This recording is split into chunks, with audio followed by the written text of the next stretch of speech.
Good day everyone. Today I'm going to discuss with you the official report of Governor Izquierdo on the Cavite Mutiny of 1872. First, let's define what mutiny is. It is a rebellion against authority. It comes from an old verb mutin, which means to revolt. What is Cavite Mutiny? It is an uprising of 200 Filipinos at Cavite Arsenal aiming to get rid of the Spanish government in the Philippines. It is one of the most significant historical accounts in the Philippines today. Who is Governor Rafael Izquierdo? Rafael Jeronimo Cayetano Izquierdo y Gutierrez. He was a Spanish military officer, a politician, and a statesman. He served as Governor General of the Philippines from April 4, 1871 to January 8, 1873. He was famous for his iron fist type of government, contraindicating the liberal government of his predecessor. And last, he was the Governor-General during the 1872 Cavite Mutiny, which led to the execution of the 41 mutineers, including the Gomburza martyrs. What is the text of the report? A report by Governor-General Rafael Izquierdo, dated January 23, 1872, blames the Cavite Mutiny on the native clergy, some local residents, and even a reformist newspaper. Significantly, he calls the military mutiny an insurrection, an uprising, and a revolution. And how it is started?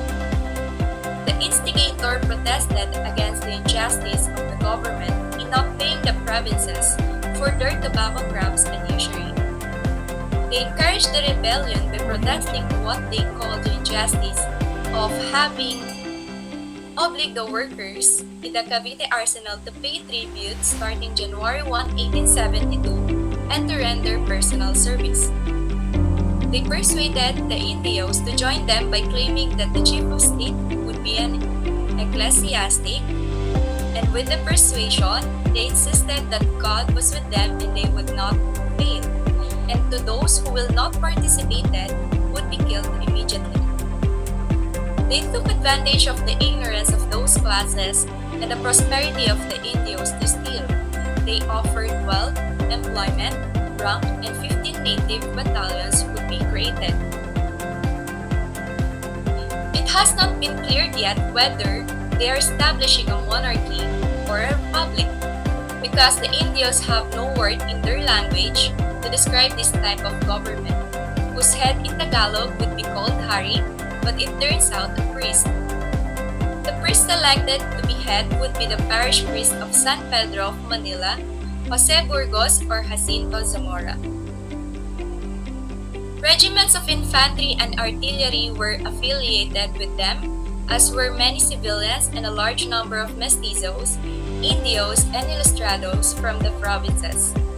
All the Spaniards, including the friars, would be executed, except for women and their belongings. Foreigners would be respected. Rebels in Cavite provinces in the Philippines set fire to the district of Tondo to divert the attention of the authorities. The rebels were led by 500 natives led by pardoned leader Camerino and an artillery detachment from the fort of San Felipe.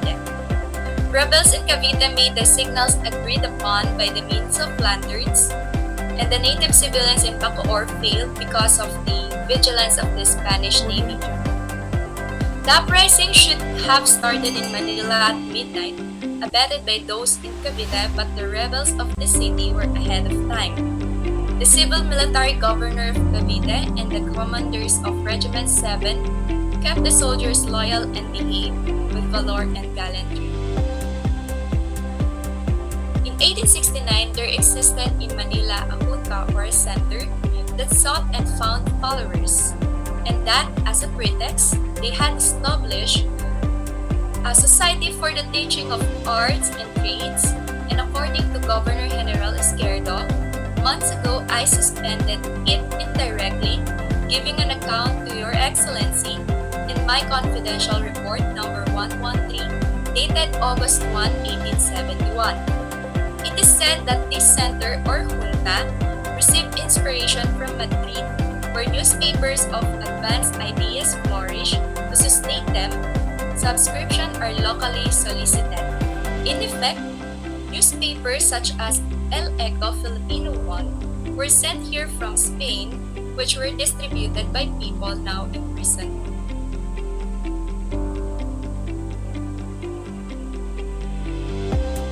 As in the case of my worthy predecessor, I have continuously received anonymous letters, but because I was confident that I could put down and punish any oppressing, I gave no credit in order not to cause alarm.